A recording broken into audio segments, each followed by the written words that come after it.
left Mississippi in 2006.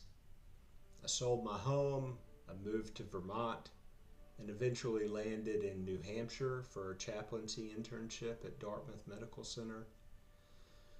I always imagined I would return to Durham, North Carolina, where I attended grad school. There was a kind of gravitas here, a strength I felt not only at Duke, but throughout Durham. When I could hardly breathe within the confines of Duke Divinity School, I found air elsewhere in public policy, business, law, and especially at the John Hope Franklin Center for Interdisciplinary and International Studies.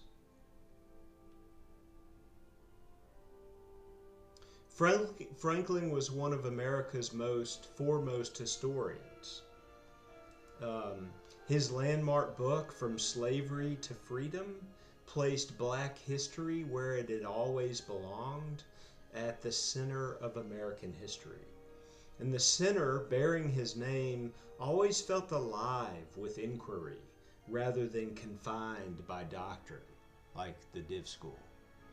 But that gravitas extended beyond Duke. Durham carries a powerful Black history, an expanding Latino story, and a long tradition of people creating lives on their own terms. Does that scare you? People creating lives on their own terms, being who they are? The city's symbol is a bull.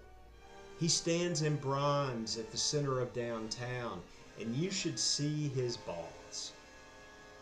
Durham has always felt like a place where a person could become more fully themselves. Authenticity and agency are in the air and the water here.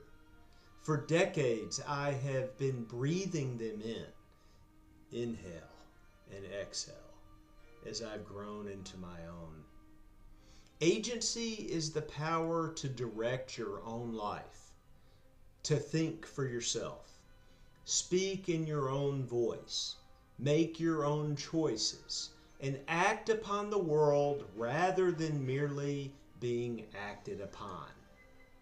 And the Trump movement has shown me what the opposite looks like. I believe many Republicans and conservatives have abdicated their agency. They've let it go, and I don't know how they're doing it. They've surrendered their inner authority to one man. Tell me what happened. Tell me who to blame.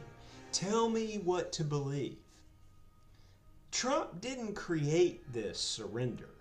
He's revealed how many people are already prepared for it. This learned helplessness. And as COVID was easing, I drove from Durham to Roanoke, Virginia to visit a college friend of mine, and somewhere in rural Virginia, I passed a large sign that read, "Fuck Biden." Farther along, a huge four-wheel drive truck appeared with an enormous flag flying from its bed. "Fuck Biden." Well, just yesterday, I wondered whether those same people are now flying flags that say, "Trump fucked me," because that may be closer to the truth. But the cult of Trump has revealed something larger to me, and that is the cult of humanity.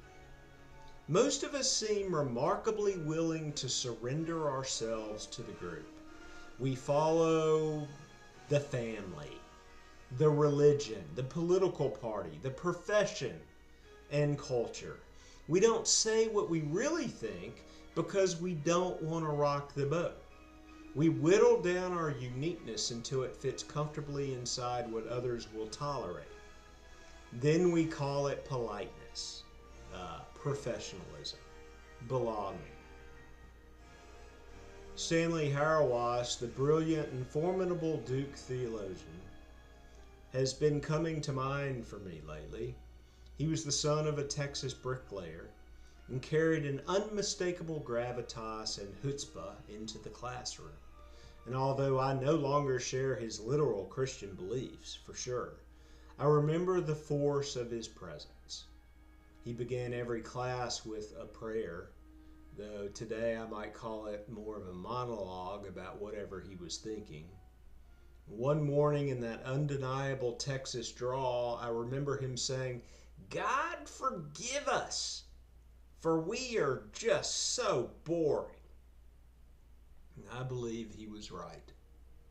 Human beings are not inherently boring. We become boring by surrendering what is singular within us. We dilute ourselves for approval, for certainty, for safety, and a place within our tribes. Families can teach us to obey. Religions can teach us that submission is virtue. Politics can teach us to hand our judgment to a leader. Any system that convinces us we are powerless prepares us to surrender our agency. Marianne Williamson, quacky as I may sometimes find her, wrote something true, I think. Our deepest fear is that we are powerful beyond measure. It is our light, not our darkness, that most frightens us. And I believe human beings are most afraid of being who we are. Trump didn't make people powerless, but he certainly showed us how many people were already afraid enough of their own power.